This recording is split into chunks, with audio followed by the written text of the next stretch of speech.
Waalaikumsalam warahmatullahi wabarakatuh. Alhamdulillahi rabbil alamin, wassalatu wassalamu ala asyrafil anbiya'i wal mursalin wa ala alihi wa sahbihi ajma'in, amma ba'd. Subhanaka la ilma lana illa ma 'allamtana innaka antal alimul hakim. Rabbi shrah li sadri wa yassir li amri wahlul 'uqdatam min lisani yafqahu qawli. Allahumma shalli ala sayyidina Muhammad wa ala ali sayyidina Muhammad kama shallaita ala sayyidina Ibrahim wa ala ali sayyidina Ibrahim fil alamin innaka Hamidum Majid. Ila hadratin Nabiyil Mustafa Muhammad sallallahu alaihi wasallam. Al-Fatihah. A'udzu billahi minasyaitonir rajim. Bismillahirrahmanirrahim. Alhamdulillahi rabbil alamin. Ar-Rahmanir Rahim. Maliki yaumiddin. Iyyaka na'budu wa iyyaka nasta'in. Ihdinas siratal mustaqim. Siratal ladzina an'amta 'alaihim ghairil maghdubi 'alaihim waladdallin. Amin. Wa ila Imamul Jalalain Al-Alamatul Jalaluddin Muhammad bin Ahmad Mahali wa Syekh Mutawakkil Jalaluddin Abdurrahman bin Abi Bakar As-Sayyidi nafa'ana Allah bi ulumihim wa lahum al-Fatihah. A'udzu billahi minasy syaithanir rajim. Bismillahirrahmanirrahim. Alhamdulillahi rabbil alamin. Ar-Rahmanir Rahim. Maliki yaumiddin. Iyyaka na'budu wa iyyaka nasta'in. Ihdinas siratal mustaqim. Siratal ladzina an'amta 'alaihim ghairil maghdubi 'alaihim waladdallin. Alhamdulillahirabbil alamin. Syukur kepada Allah. Allah Subhanahu wa taala masih berikan kita kenikmatan sehingga kita masih bisa duduk dalam majelis ilmu. Alhamdulillah. Kalau kita sering bersyukur ini, selain daripada kita dapat pahala, Pak. Tapi ini termasuk daripada syarat doa kita diijabah oleh Allah. Kalau sering bersyukur, sering mengucapkan alhamdulillah, maka doanya itu makbul. Maka kalau orang di dunia itu hawanya senang saja, tapi senangnya tetap senang ingat Allah, senangnya senang taat kepada Allah, maka doanya itu ijabah. Maka alim ulama, wali-wali Allah itu hawanya itu ngepenak nih. Apa ngepenak nih itu? Hawanya senang aja. Padahal masalahnya banyak. Nah, ini terbukti apa? Ketika kita itidal, apa yang kita baca? Sami'allahu liman hamidah. Sami'a, maha mendengar Allah. Allah liman hamidah. Bagi orang yang memuji Allah tuh lebih mendengar. Padahal Allah memang maha mendengar, tapi Allah maha mendengar, lebih mendengar siapa? Orang-orang yang sering memuji Allah. Apa pujian Allah? Alhamdulillah. Apa esensi nilai alhamdulillah? Bersyukur kepada Allah. Apa makna daripada bersyukur? Senang. Pokoknya bahasa truknya itu nerimo ing pandum. Nah, bahasa truknya itu nerimo ing pandum. Enggak ngeluh, ya kalau ngeluh ya fitrah, tapi ngeluhnya jarang lah bahasa. Tapi sumringah, padahal punya utang 10 juta harus dibayar minggu ini, tapi seakan-akan enggak punya utang, bukan karena lupa utang. Maka kita lagi-lagi bersyukur kepada Allah, masih diberikan kenikmatan yang tak terhingga disyukuri.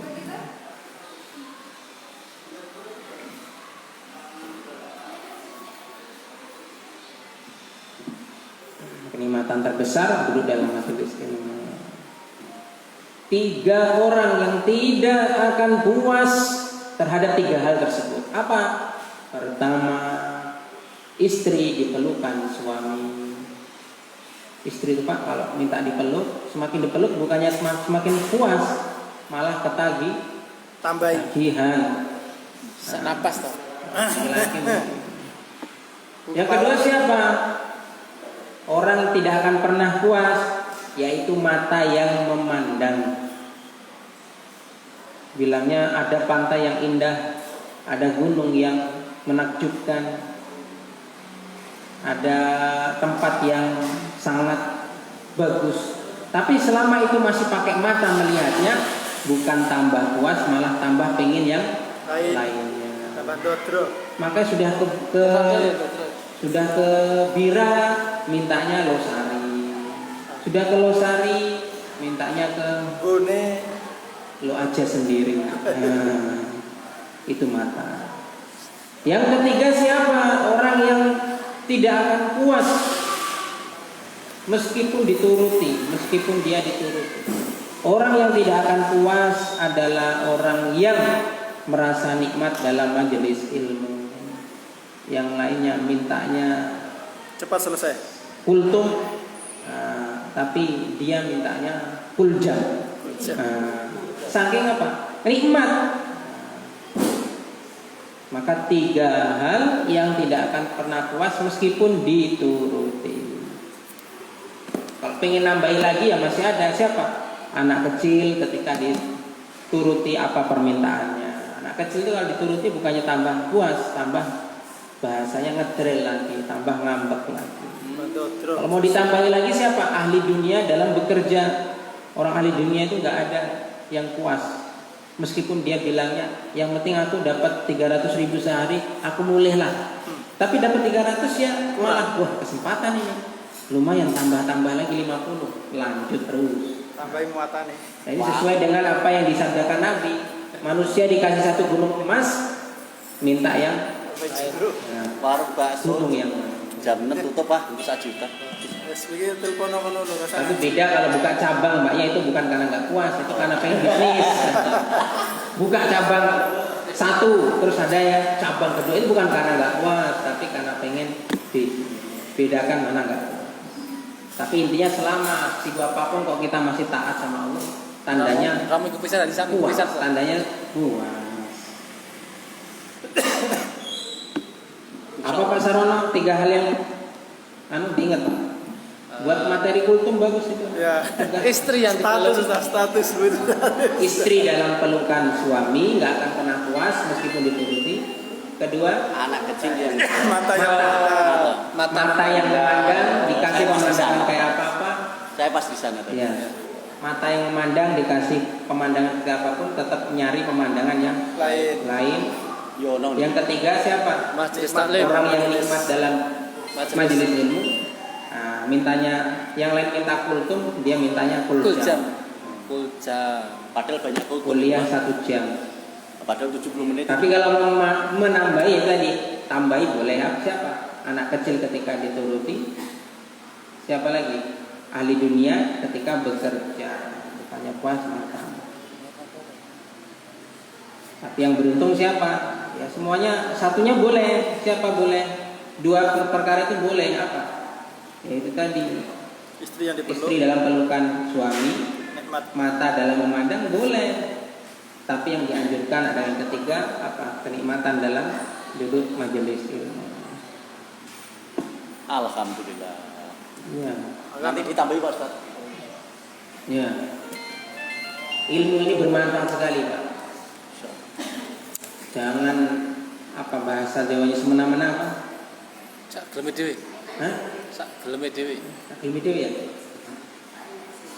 Ada itu. Ojo sepeda-sepede. Nah, itu yang saya pikir tadi. Ya, sepeda-sepede. Jangan Sama lah sepeda. Iya. Ilmu ini manfaatnya sekali, bahkan lebih utama ketimbang ibadah ratusan ribuan jumlahnya rakaat. Logikanya di mana? Kalau kita ibadah rajin, ibadah sunnah rajin, tapi kalau tidak diiringi dengan ilmu, maka ketika mati ya sudah mandek itu ibadah. Tapi ilmu kita sampaikan ke orang lain, ke keluarga, seumpama mati orangnya, maka ilmunya tetap diabadikan, tetap diamalkan, bahkan diajarkan ke orang lain lagi, maka kembali lagi ataupun pahalanya ngalir terus sampai ilmu itu tidak diamalkan sampai kiamat maka. Nah kalau punya anak jadikan salah satunya jadi guru. Nah, lebih mulia lagi guru ngaji. Bayarannya sidik Pak Ustaz. Mana? Bayarannya sidik. Ya bayaran sedikit. Ya kan dari beberapa anak ada yang bisnis ya. Ya itu fungsinya kita sebagai orang tua bisa bekerja ya kerja saja, nggak apa-apa. Yang penting anaknya ada yang dikorbankan untuk agama supaya lestari itu amal ibadah. Oh diso kan biasa kok ngono. Ah guru ngaji bayarannya piro? Ya gitu biasa nih. Tapi di Sulawesi banyak. Oh nggak tahu Pak Di Ustaz. Sulawesi banyak guru banyak. Nah, bukan guru waktu terus haru. Apalagi dan bin sesepuh atau moyangnya Nabi Syuaib. Dan Nabi Syuaib ini termasuk nabi dari kalangan suku Arab.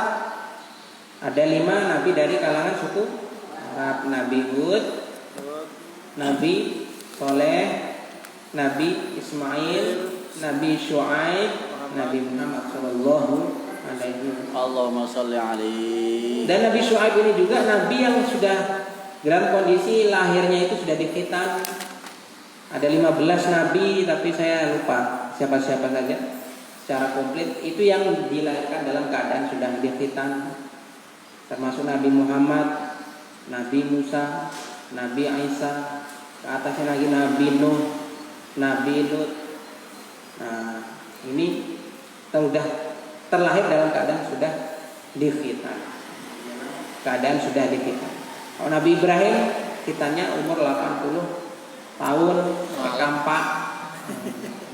Pakai kampak ya dulu ya peso kampak itu. Karena fisiknya besar ya kampak itu Eskavator. ya pesonya dulu. Kalau sekarang ya jadi kampaknya orang sekarang. Nabi Syuaib. Nah, masalah kisah bahwa Nabi Musa itu diangkat menantu oleh Nabi Syuaib ini ulama beda pendapat, Pak. Ada mengatakan yang dimaksud itu bukan Nabi Syuaib, tapi orang yang soleh begitu saja. Kan pernah Nabi Musa itu hijrah dari Mesir menuju ke daerah Syam. Nah, daerah Syam. Dari situ orang-orang pada berantrian mengambil air di sumur dan ada 2 gadis yang mana dia itu mengambil air. Singkat cerita pokoknya dapat itu salah satu gadis daripada yang antri itu. Nah, orang tuanya ini ada yang mengatakan Nabi Syuaib, ada yang mengatakan bukan Nabi Syuaib. Jadi hilaf itu apa? Perbedaan ulama. Ini sejarah tentang Nabi Syuaib mengulas lagi diutus di tengah-tengah kaum yang mensyirikatkan Allah, menyekutukan Allah, berbuat curang dalam timbangan, dalam jual beli, muamalah, dan suka merampas hak orang lain tanpa alasan yang dibenarkan, memajak, membegal, mencuri dan sebagainya. Tinggalnya ada yang mengatakan di dekat-dekat daripada daerah Nabi Lut dan kaumnya.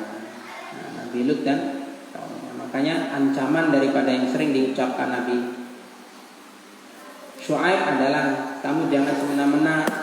Nanti kalau semena-mena azab Allah yang dulu nimpa kaumnya Nabi Lut nimpa juga kepada kalian. Kalau ada yang mengatakan ya kalau sekarang kalau daerah yang ditinggali Nabi Syuaib itu ya kalau bukan Suriah ya Yordania. Kalau tidak Suriah ya Yordania. Intinya 2 negara itu ya sekarang 2 negara tapi kan dulu kan menjadi satu kawasan sekitar. Jadi Syuaib itu cucunya Ismail gitu Pak Ustaz. Apa? Masuk cucu keponakan Iya. ya. Cucu ponakan ya. Nabi Syuaib Syuaib. Ya. Cucu keponakan. cucu jauh sekali ya. Cucu jauh itu. Iya. Karena Nabi Syuaib punya bapak Matian. Ya. bukan punya bapak Mikyan, punya bapak Zarjan, punya bapak Madian. Nah Madian ini yang satu saudara dengan Ismail.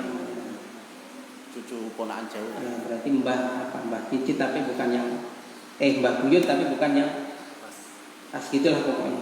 Mbah itulah. Ya.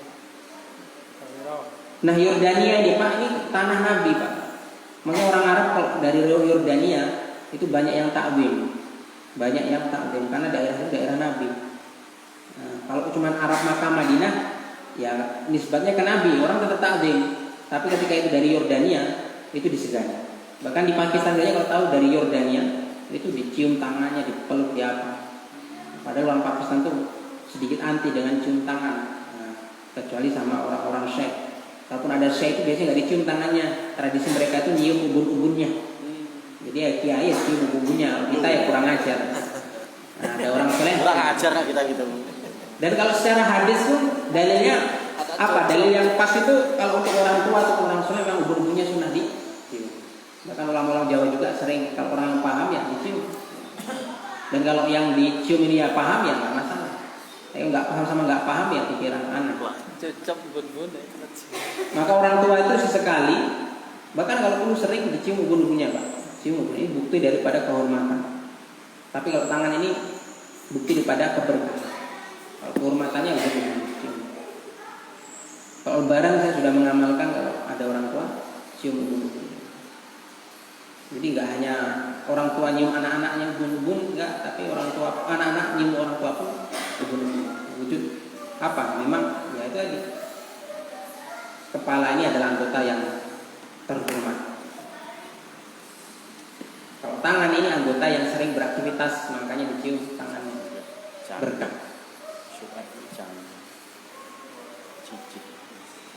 Nah, Yordania ini negeri para nabi. Makanya kalau ada dapat saudara, dapat orang, entah itu siapapun, selama dia kelihatan soleh, jaga amaliyah bagus, tutup aurat, nah ini kita takdim sekali. Kalau bisa disuruh main ke rumah, karena dia itu keturunan daripada para orang-orang yang telah lama menghuni dunia. Yordania. Kalau bahasa mereka di Pakistan namanya Urdun. Urdun itu Yordania, Urdun. Bahkan di Eropa pun menyebutnya orang Yordan itu bukan Yordan, tapi Urdun, Urdun, orang Yordan. Nah, satu daratan itu pas saja. Sama? Satu daratan sama Pakistan itu pas. Iya, satu daratan, tapi jauh kan, karena itu sudah masuk daerah Syam. Kalau diturun tarik daratan ya daratannya berarti satu daratan. Syam berarti lewati. Bahkan Thailand pun ya satu daratan. Thailand. Ya, Thailand kan satu daratan. Thailand satu daratan, kalau sama Arabnya ya satu daratan, tapi kan jauh. Kalau Indonesia ini kan ya beda pulau. Iya. Pendakwah dulu memang ya yang jos-jos sekali, dalam arti jos itu semangat sekali. Karena tahu ini harus nyebrang daripada lautan, sedangkan zaman dulu belum ada pesawat. Kenapa kok air di sana lebih mahal daripada gas bumi? Ya, itu nanti kita jelaskan. Kan satu daratan gitu maksud saya. Iya. Di mana satu daratan sama apa? Thailand itu.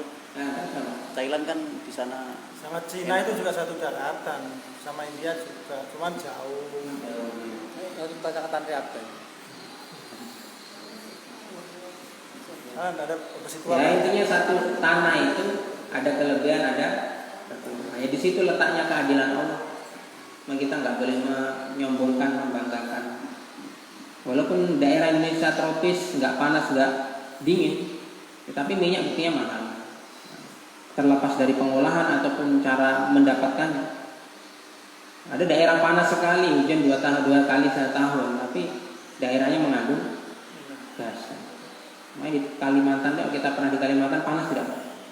Kalimantan. Belum pernah kesana. Kalau Kalimantan Tengah dingin Pak Ustaz. Ya, Kalimantan Timur. Belum pernah. Ya, Balikpapan itu panas sekali. Kenapa? Karena kandungan minyaknya banyak sekali. Wah, panasnya pernah di sana sebulan itu 40 hari Bang. Itu panas sekali. Seakan-akan itu matahari dekat. Nah, seakan-akan matahari dekat. Yaitu keutamaannya setiap negara punya, setiap wilayah punya ciri khas khusus. Ya, kita lanjut dulu ya, Pak. Siap. A'udzubillahi minasyaitonirrajim. Bismillahirrahmanirrahim. Bismillahirrahmanirrahim. Ayat berapa? Kalau 90 ya. satu. Ya, sekarang 9. Ya Syu'aib ma nafqahu katsiran mimma taqulu wa inna lanaraka fina dha'ifa walaula rahtuka larajam lasta bi'aziz ya Syuaib. Wahai Syuaib, lanjutan dialog daripada Nabi Syuaib dan kaumnya. Ya Syuaib, wahai Syuaib, ma nafqahu, kami tidak paham. Nafhamu, kami tidak paham.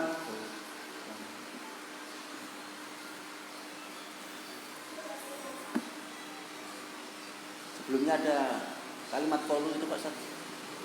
Oh, ada qalu, oh ya. Ada qalu. Qalu ya Syuaib ma nafqahu katsira. Qalu, mereka berkata, idanan biqillatil mubalah. Idanan, menyepelekan ataupun menandakan. Idanan biqillatil mubalah ini artinya mereka itu berkata yang mana perkataannya itu biqillatil mubalah, apa? Menyepelekan. Atau kila itu artinya sedikit, mubalah artinya perhatian, sedikit perhatian, berarti artinya menyepelekan. Ya dengar tapi nggak maksimal. Idanan mengarah kepada sedikit perhatian atau menyepelekan. Siapa yang berkata? Kaumnya Nabi Syuaib, kaum Madian. Ya Syuaibu, wahai Syuaib, ma nafqahu, kami ini nggak paham. Nafhamu, kami nggak paham. Nafqahu itu punya huruf asli, bukan huruf domir. Nafqahu itu artinya kami, ma nafqahu, kami nggak paham. Nafhamu maksudnya. Faqih dengan faham itu sama artinya, tapi memiliki sedikit berbeda. Maka fikih itu apa? Ilmu fikih, ilmu kepahaman, ilmu yang paling dasar kita harus pelajari, ilmu fikih. Bahkan ulama-ulama dulu itu kalau namanya ahli fikih biasanya ahli tafsir, biasanya ahli hadis. Karena nggak mungkin bisa berijtihad mengambil satu hukum kalau tidak paham tafsir, kalau tidak paham hadis. Maka heran kalau orang sekarang bilangnya saya ikut imam hadis. Nah, imam hadis belum tentu imam fikih. Mazhabnya apa? Mazhabnya Imam Bukhari. Nah, Imam Bukhari aja ikut mazhab 4 salah satunya. Yang mazhab Syafi'i minta juga, mazhab Hanafi juga minta juga. Nah, jangan heran nanti belajar di luar negeri, anaknya ataupun kita mengatakan Imam Bukhari mazhabnya Hanafi, ya tidak masalah. Tapi kalau orang Indonesia mengatakan Imam Bukhari mazhabnya Syafi'i. Tapi ada juga yang pendapat yang ketiga apa? Imam Bukhari ini sudah mujtahid, apa? Bisa apa? Mendirikan mazhab sendiri. Tapi beliau bermazhab sendiri dengan apa keputusannya, tapi tidak ada pengikutnya karena tahu masih banyak ibaratnya lebih tuaan mazhab yang empat. Jadi biasanya gitu Pak, kalau namanya orang mulia itu diaku-aku. Tapi kalau orang nggak mulia, malas ngaku-ngaku. Siapa itu Pak itu? Ya Allah sedekahnya Masya Allah setiap Jumat juta untuk apa buka puasa bersama berdua. Itu loh koncoku, itu tonggoku, punya ada. Karena kalau baik itu semua mau ngaku. Tapi giliran nggak baik, sembuh kayak mau nanti. Agar rumahnya samping, bahkan anaknya sendiri. Anak sendiri saja kalau berbuat sesuatu ya, kowe anak ibu ya. Nah, padahal ya dia ikut iuran. Itu Mas. Nah, faham ini, faham atau fikih, nah, artinya kepahaman. Fahmun itu ya paham. Faqih. Nafhamu, fikih, faqih, al-faqih, orang yang paham tentang ilmu agama. Maka nggak ada istilah gengsi Pak. Jangan gengsi kalau belajar ilmu fikih. Ilmu fikih masih kerenan ilmu hadis. Ilmu hadis ini tahapannya nanti terakhir. Ilmu hadis ini nanti tahapan terakhir. Bahkan kalau di pesantren itu biasanya malah ilmu hadis ini, apalagi kutubus sitah 6 imam hadis ini nggak dipelajari. Yang belajar kiai-kiai saja. Belajar individual punya kitabnya. Kalaupun santri-santri yang kelas 1 sampai 8 itu biasanya belajar fikih apa? Hadis-hadis yang biasa, Arba'in, Nawawi, Riyadus Shalihin, Ibanatul Ahkam ini sudah mau lulus ini. Ibanatul Ahkam itu hadis tapi ditinjau dari fikihnya bagaimana. Sarahnya Bulughul Maram. Maka yang tepat kalau mengadakan pengajian ya fikih itu langsung diamal. Tapi kalau mau kajian khusus pesantren ya hadis boleh, tapi tetap tahapan pertamanya fikih. Maka nggak gengsi, kamu ikut pengajian fikih. Ya, maksudnya kalau ilmu kajian ya nggak masalah, tapi nggak boleh bangga-banggaan. Yang harus dibanggakan malah fikih ini. Fikih ini kepahaman. Kamu sholatnya belum benar kok sudah dikiranya belajar hadis. Makanya banyak orang menyalahkan apa, karena terkadang seperti itu tahapan-tahapan belajar itu tidak dilalui dengan benar. Kapasitasnya untuk SD tapi kok dikasih kurikulum SMA ya paham bisa jadi tapi susah. Akselerasi. Susah. Suloyo. Maka itu meluas sekali. Ijtihad ada namanya nanti pengkiasan, itu pun ada pengkiasan. Bagaimana tadi Ustaz Hendra di rekaman katakan apa? Kalau mood itu untuk apa? Untuk orang miskin, untuk orang miskin.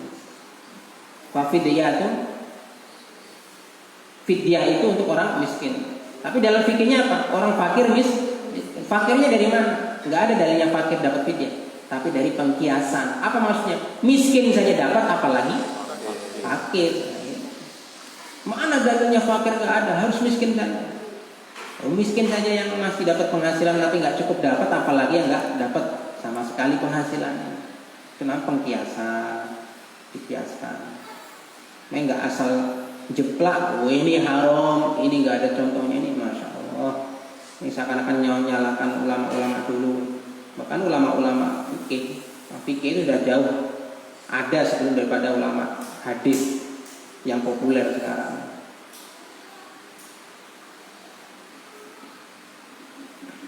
Manafqahu, nggak paham kami ini, kata kaum Nabi Syuaib. Katsiron, nggak paham banyak kami ini. Mimma taqulu, dari apa yang engkau katakan. Wa inna lanaraka fina dha'ifa. Wa inna, dan sak temene kami, sesungguhnya kami lanaraka, sungguh melihat kamu fina, di antara kami dha'ifa, orang yang dalam keadaan lemah. Dha'ifa dalilan, keadaan hina, maksudnya menghinakan. Kamu nggak paham apa yang kamu katakan wahai Syuaib. Kamu ini di antara kami tidak lain hanya orang yang lemah saja, orang yang hina saja. Karena nggak ikut mayoritas, tapi mayoritasnya mayoritas yang buruk. Pengkojori dewi, mungkin. Nah, walau la rohtuka la rojamnaka. Walau la rohtuka, kalaulah bukan keluargamu, rohtuka ini keturunan ataupun keluargamu ke atas tadi. Ashirotaka, yaitu familimu. La rojamnaka, pasti kami akan ataupun sudah merajammu. Kalau bukan karena keturunanmu ataupun bapak ibumu, kakekmu yangmu, sudah aku rojam kamu. Bil hijarah, dengan batu. Wa ma anta alaina bi'aziz, dan tidaklah kamu itu ke atas kami apa bi'aziz, bukan orang yang mulia. Karimin, bukan orang yang mulia. Anir rojam, dari orang yang dirojam, maksudnya bukan orang yang bisa terhindar dari rojam sesungguhnya. Wa inna ma'rohtuka humul izzah, hanya saja keluargamu itu yang mereka itu yang mulia. Dari keturunan bangsawan kira-kira gitu. Nah, ini biasanya kayak gitu kalau hati sudah menolak kebenaran, jadi ya itu tadi alasan-alasan yang mana tidak masuk akal pun ya pasti diutarakan, karena hati sudah nggak mau masuk, maka masuknya ke akal. Nah, jadi ngakal. Sudah ada di. Ya, karimin anir rojam. Kamu ini bukan orang yang bisa terhindar dari rojam. Kamu ini bukan orang mulia dari rojam. Maksudnya apa? Sebenarnya kamu tuh bukan orang yang tipe bisa terhindar dari rojam. Kalau bukan mandang keturunan ataupun bapak ibumu sudah dirojam. Karena memang ini kan satu suku, satu kabilah, maksudnya satu keluarga besar. Qala ya qaumi aruhti azzu alaikum minallah wattakhantumuhu wara'akum dhihriya inna rabbi bima ta'maluna muhit. Allah. Nah, ditanggapi sama Nabi Syuaib. Qala, Nabi Syuaib berkata, ya qaumi, wahai kaumku, arahti a'azzu alaikum minallah. Apakah keluargaku ataupun keturunan ataupun nenek moyangku a'azzu lebih mulia alaikum ke atas kalian minallah ketimbang Allah? Fatatru qatli li ajlihim wala tahfizuni lillah. Apakah keluargaku ini lebih mulia di mata kalian menurut anggapan kalian ketimbang Allah? Sehingga fatatru qatli, sehingga kalian itu tidak membunuhku li ajlihim karena keluargaku, wala tahfizuni lillah, tapi kalian tidak menjagaku karena Allah. Sama-sama menjaga tapi niatnya salah. Nah, tetap berbeda hukumnya. Sama-sama sedekah tapi niatnya salah, ya beda. Satu ikhlas karena memang janda tua, satunya ya nggak tahu karena janda kinyis-kinyis. Tuh berarti nggak boleh sedekah sama janda kinyis-kinyis, Ustaz. Siapa yang mengatakan nggak boleh? Tapi dengan cara udah tahu nih kalau janda tua sedekahnya ngajak istri, bilang janda kinyis-kinyis ngelimpek nih. Nah di situ siapa nggak curiga? Salah sembunyi-sembunyi. Seharusnya kebalik. Saya kalau janda kinyis-kinyis ajak anak sama istrinya. Supaya ada apa? Supaya ada pertahanan mental. Assalamualaikum. Waalaikumsalam. Roh itu yang sedekah. Sedekah janda. Nah, fitnahnya seorang janda ini, maksud janda yang muda ini besar. Astagfirullah. Yang ketawa itu yang merasa. Fatat ruku qatli li ajlihim wala tahfiduni lillah. Paham kan maksudnya Pak? Nabi SAW bilang, apakah keluargaku ini lebih mulia ketimbang Allah? Maksudnya apa? Kalian tidak membunuhku itu karena keluargaku. Kenapa? Bukan karena Allah gitu. Padahal kalau karena Allah itu jadi iman, otomatis jadi iman, jadi selamat. Tapi kenapa kamu enggan nyerang aku kok karena keluargaku? Gitu. Bukan karena Allah. Wattaqattumuhu, dan kalian mengambilnya yaitu Allah. Maksudnya Allah. Kemudian mengambil Allah, wara'akum dhihriyah, kalian letakkan di belakang kalian dhihriyah. Secara nampak. Manbudan khalfa dhuhurikum la taraqibunahu, tidak dihiraukan. Manbudan khalfa dhuhurikum, diletakkan di belakang, la turaqibunahu, kalian tidak memperhatikannya, tidak menganggapnya. Soalnya kalau karena Allah kalian mengambil Allah, oh ini berarti nabinya Allah, jangan diganggu, jangan disakiti. Kalian beriman selamat dari azab. Tapi kalian melindungi ataupun enggan untuk menyerangku karena keluarga. Inna rabbi bima ta'maluna muhit. Inna sungguhnya rabbi Tuhanku bima ta'maluna muhit, dengan apa-apa yang kalian kerjakan, muhitun, meliputi. Maksudnya apa? Ilman, ilmunya Allah itu meliputi terhadap apa-apa yang kalian kerjakan. Allah tahu kok, fayujazikum, dan pasti nanti nggak lama kemudian akan Allah balas apa yang kalian lakukan, kerjakan. Nah, ucapan seperti apapun ini Allah tahu. Allah Maha tahu. Bahkan kerentak hati pun Allah tahu. Tapi kalau untuk perkara yang wajib seperti niat, nggak hanya cukup dalam hati Pak niat. Kalau untuk perkara wajib harus dipatenkan lagi, harus diyakinkan lagi. Itu butuhnya niat. Aku nggak niat puasa malam kok Ramadan. Allah kan Maha tahu. Dia Maha tahu, tapi ada koridor-koridor di situ minimal kita niat itu, kita di Allah akan pandang. Karena di situ ada nilai ta'abudan. Apa ta'abudan? Kita itu menderek Nabi. Nggak boleh pikir-pikir, nggak boleh cari alasan-alasan. Sebelum daripada kita tuh memang 100% ini karena Allah, karena Nabi. Allah perintahkan gitu ya gitu. Sholat, apa manfaatnya sholat? Untuk kesehatan. Ini kan logika, ya terserah. Tapi tetap kita sholat bukan karena untuk kesehatan, karena Allah. Kalau nggak sehat, ya tetap sholat berarti. Karena kalau orang beranggapan sholat karena untuk supaya sehat, nanti ketika dia sakit dia akan menyalahkan sholatnya.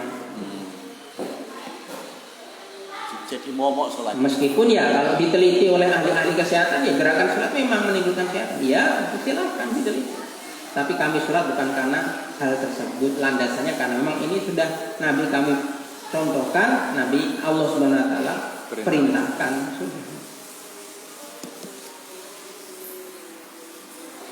Baik, tahapan amalan yang paling puncak itu apa? Kalau kita sudah ngamalnya itu seperti Abdullah. Abdullah itu hambanya Allah. Abad.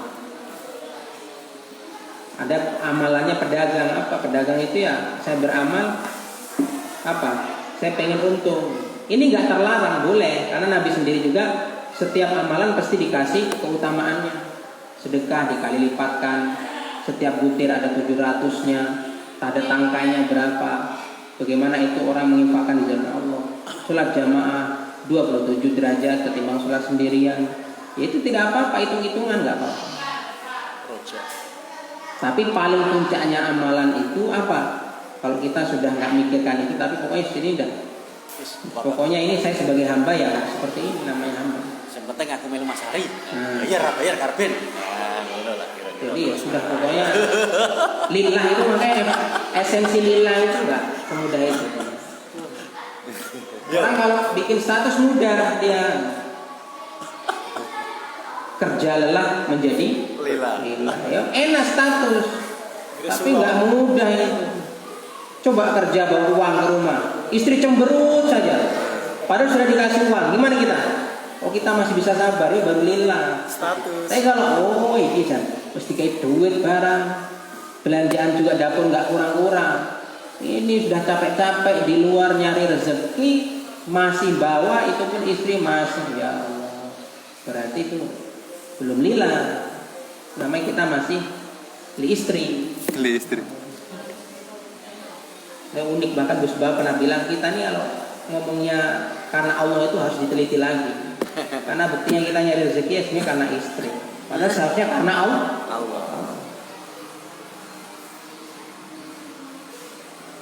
Nah, kalau cuma karena istri itu moodnya itu cuma 1,5 mood Pak.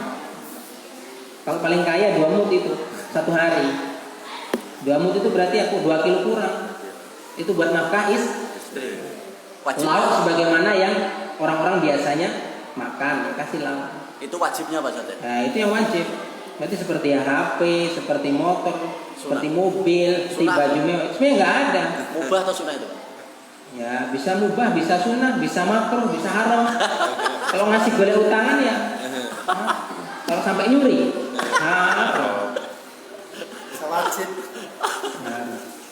Sudah cukup. Direwangi ke Makassar buang rongsokan loh Pak. Iya. Tapi tetap kaji kan ada tuh Pak Insya Allah Pak. Iya. Siapa itu yang dimaksud? Kalau saya maksud orang lain loh. Kalau kita kalau langsung ngomong ngaji itu ya saya maksud nggak ada di sini kayaknya.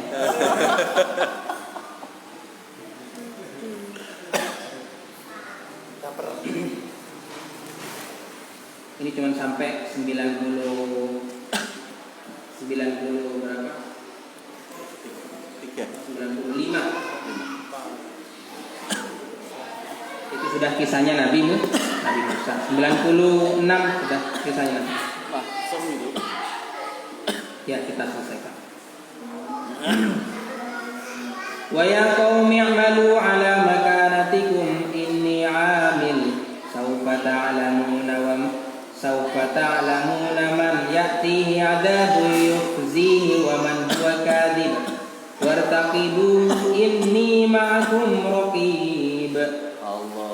Wa ya qaumi wahai kaumku i'malu beramalah kalian, maksudnya kerjakan ala makanatikum halatikum sekehendak kalian, pengen apa terserah kalau begitu. Inni amil, aku pun akan berkehendak, aku pun akan beramal. Ala halati, terhadap kedudukanku. Kedudukannya sebagai nabi. Saufa ta'lamuna man ya'tihi 'adzabu yuhzihi wa man huwa kadhib.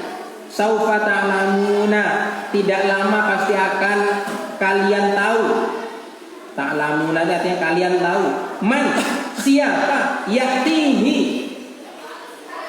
yang akan mendapatkan ataupun azabun, azab itu akan mendatanginya, yuhzihi sebagai balasan, waman huwa kadib, dan siapa yang berdusta. Ya sudah, kalau kayak gitu ya kalian silakan mau buat apa. Kalau memang sudah angel ya bagaimana lagi? Kalau angel bagaimana, sudah begitu juga.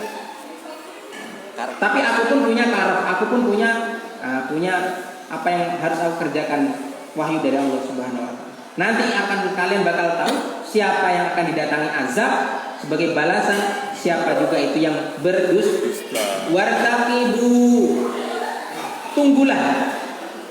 Intaziru artinya tunggulah kalian.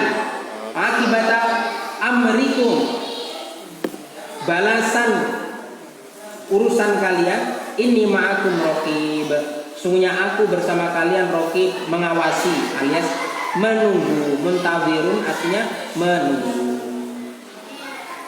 Tunggu saja, tidak lama. Aku juga akan menyaksikan daripada apa yang akan kalian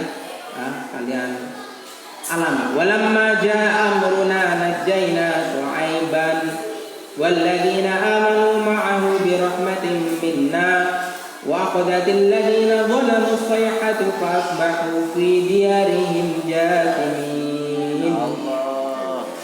Walamma, dan tatkala jaa telah datang amruna, ketetapan kami, ketetapan Allah, biihlakihim, maksudnya penghancuran mereka. Najjaina, kami selamatkan Syu'aiban, Nabi Syu'aib, walladzi, dan orang-orang amanu ma'ahu, yang beriman bersamanya, bersama Nabi Syu'aib, bi rahmatin minna, dengan rahmat dari kami, rahmatnya Allah. Wa qadatil ladzina zalamu sayhatu, dan mengambil orang-orang zalamu sayhah, apa? Angin itu menimpa orang-orang yang zalim. Sohabihim Jibril, suaranya Nabi Jibril, buntungnya Nabi Jibril. Fa asbahu fi diyarihim jathimin, dan menimpa mereka di rumah-rumah mereka, jasimin, dalam keadaan apa? Bersimpuh, dalam keadaan bersimpuh. Barikin ala rukbi mayyitin, dalam keadaan bersimpuh dia, diazab oleh Allah.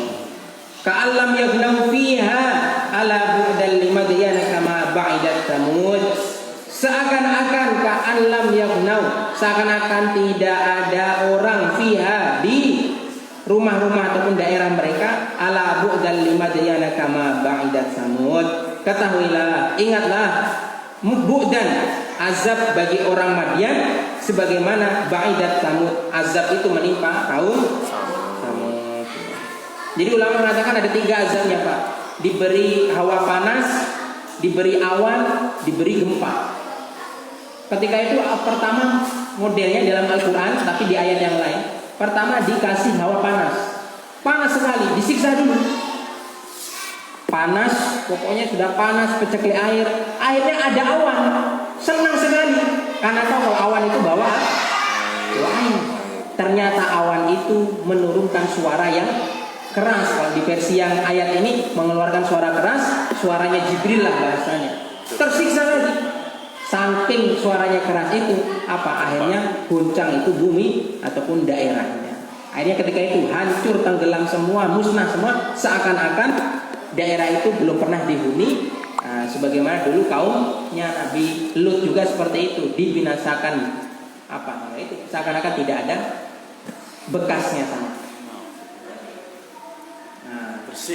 Bersihnya. Maka kita yang harus, kesimpulan pertama kita ketahui bahwa kerusakan di bumi ini tidak lain tidak bukan ulah tangan manusia. Maksudnya pemicunya itu. Hal itu kehendak Allah, semua kehendak. Nggak ada satupun yang terlepas dari kehendak Allah. Ini bukti keesaan Allah, qada qadarnya Allah. Tapi pemicunya itu apa? Dhuharul fasadu fil barri wal bahr, bima kasabat aidin. Ada kapal tenggelamnya. Kalau mau introspeksi ya mungkin ada seorang yang merusak lautan, gitu saja. Ada banjir berarti ada seorang yang merusak pantai. Ada longsor berarti ada seorang yang merusak gunung. Dan lain sebagainya. Tapi ketika sumber daya alam ini rusak, Nabi tidak memerintahkan ketika gerhana matahari maka carilah teropong. Ada Pak? Nggak ada. Ketika lahar turun, wedus gembel ada. Apa? Datangkanlah itu para ahli vulkanologi, ahli pakar tentang vulkanik ataupun tentang pegunungan. Tidak seperti. Tapi perintahkan apa? Sholat. Ada gerhana, sholat matahari. Sholat gerhana matahari. Ada gerhana bulan, sholat gerhana bulan. Kekeringan, nggak ada air. Apakah ada bilang silakan buat hujan buatan? Ada di Eropa coba kalau nggak ada hujan bisa dibuat hujan buatan. Dikasih kadar garamnya lebih ketimbang daripada biasanya, hujan turun gerimis. Tapi Nabi tidak contohkan itu. Ketika tidak ada air, sholatlah istisqa. Apa maksudnya? Potensi dari memperbaiki kesalahan manusia, ya dengan manusianya bertobat kepada Allah. Itu maksudnya. Termasuk corona ini ya walaupun terserah mau ada kesehatan, mau ada vaksin, mau ada lain sebagainya, silakan. Tapi ini tidak lain dan bukan ini atas dosa ulah manusia. Makanya apa yang amalan kita lakukan? Sholawat tibil Kulu Allahumma sholli ala sayyidina Muhammadin tibil qulub biwadawaiha. Sholawat. Karena tahu awalnya musnah atau kerusaknya sumber daya alam ini karena ulah sumber daya manusia. Maka kembalinya kemana? Ya ke sumber daya manusia. Jadi kalau mau pengen awet bumi ini ya banyak-banyak takwa kepada Allah. Itulah esensi daripada kita berpuasa, nahan. Sudah tahu punya duit ya nggak usah ngeruk gunung. Sudah tahu masih banyak tabungan nggak usah makan aspal.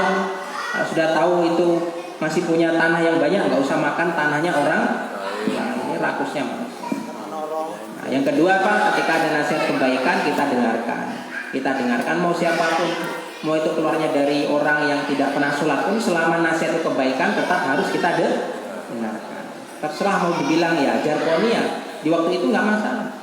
Mau itu dari orang kafir pun selagi itu kebaikan tetap. Apakah mungkin kita mau menuju jurang kemudian ada orang bukan Islam kasih nasihat, Pak jangan ke depan itu jurang. Kita agamanya apa? Oh saya bukan Islam. Ya hanya masuk jurang juga. Selama itu nasihat kebaikan, bahkan kalaupun dari kambing yang bisa ngomong pun harus didengarkan. Jangan malah bilang kamu aja kambing kok ngasih. Ya harus kita dengarkan. Belajar untuk mendengarkan ini lebih susah Pak. Ngomong lebih mudah, tapi mendengarkan itu susah. Apalagi tahu yang mendengarkan ini levelnya lebih tinggi. Nah, Pak Lurah dengarkan Pak RT sambutan panas. Ngomong apa orang endang. Bupati dengarkan Pak Kepala Dinas banyak ngomong ya. Terus kode itu lebih susah. Salah ya? Nah, apalagi meneruskan kajian pas mau buka ini susah. Sudah menunggu itu di luar ya. Wallahu a'lam.